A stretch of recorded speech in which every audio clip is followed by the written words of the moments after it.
By Thich Nhat Hanh, the Manhattan Center in New York City is known for hosting a variety of events, including music concerts with artists such as Jay-Z, Bob Dylan and Lenny Kravitz. But on Friday night, October 14, 2011, it was so quiet you could hear a pin drop. On the stage, Buddhist monks and nuns sat in meditation, and behind them a banner hung with the words "Open Mind, Open Heart," as the audience awaited the arrival of Buddhist monk, teacher, poet and best-selling author Thich Nhat Hanh, who spoke about global ethics for the future to kick off a weekend event by the Omega Institute, which included a Dharma talk on Friday night and a day of mindfulness on Saturday. "Our suffering inside reflects the suffering of the world," Hanh said, addressing the audience at the beginning of the evening. "Many of us don't want to go home with ourselves because we don't want to get in touch with stuff inside of us. We block it with music, magazines and television so we can't get in touch with the nature of our suffering to understand it. But with understanding, compassion will arise, and compassion has the power to heal and transform." After the audience relaxed and practiced mindful breathing while listening to the monks and nuns on stage as they chanted, Hanh spoke of their work teaching parents and school teachers techniques of applied ethics, as well as how to breath Mindy and release the tension in the body to remove pain and generate a feeling of joy and happiness, how to handle a painful feeling coming from the body, how to handle strong emotions, and how to practice loving compassion, and kind and loving speech. "Young people don't know how to handle strong emotions," Hanh noted. "You hear of them killing themselves. Why do we have to die because of one emotion? There is a practice that can help us handle strong emotions." Hanh spoke about the 5 mindfulness trainings, which he believes can help us heal and transform ourselves and our society. They can be practiced whether someone is a Buddhist or non-Buddhist. For the list and explanations, visit the Plum Village website here. Reverence for life, true happiness, true love, loving speech and deep listening, nourishment and healing. Additionally, Hanh explained the Diamond Sutra, a popular text in the Zen tradition, to communicate the essence of Buddhist ethics. "It advises us to remove 4 ideas or notions from our lives," he said. "Then we can be free of discrimination, and without discrimination there is no longer any fear or violence. First notion, remove the notion of self." Hanh explained that many of us believe we have a separate self, but if we look deeply enough, we realize we are actually made up of non-self elements, and are all interconnected. "To believe we can exist by ourselves is not true," he said.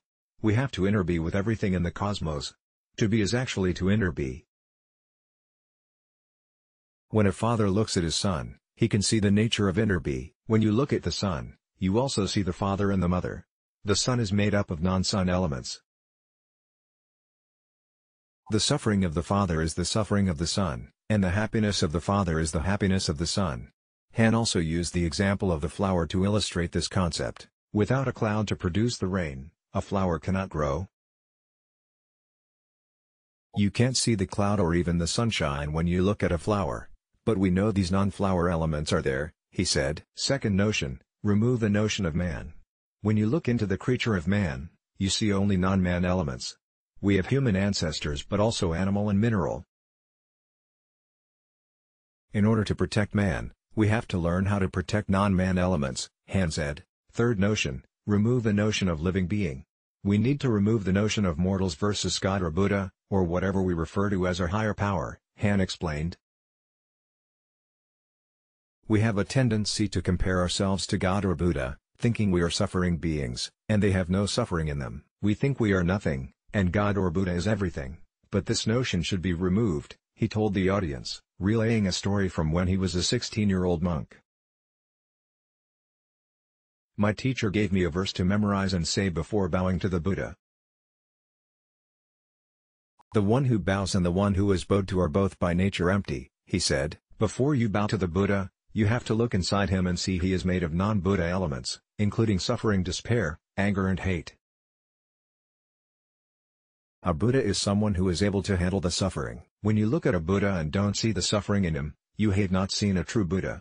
Fourth notion, remove the notion of lifespan. We believe we are on earth for a short time, but this notion should be removed, said Hanh. Our true nature is of no birth and no death. To die according to our thinking is to pass from being to non-being, but science says you cannot create or destroy energy, Hanh noted. You can transfer it, but nothing is born and nothing dies. There is only continuation into another form. Return to the present before ending the night. Han spoke about the importance of bringing the mind home to the body through mindfulness and mindful breathing. In fact, throughout the talk, one of the nuns on stage, Sister Pine, would ring a bell periodically to signal the audience to take a few silent, mindful breaths.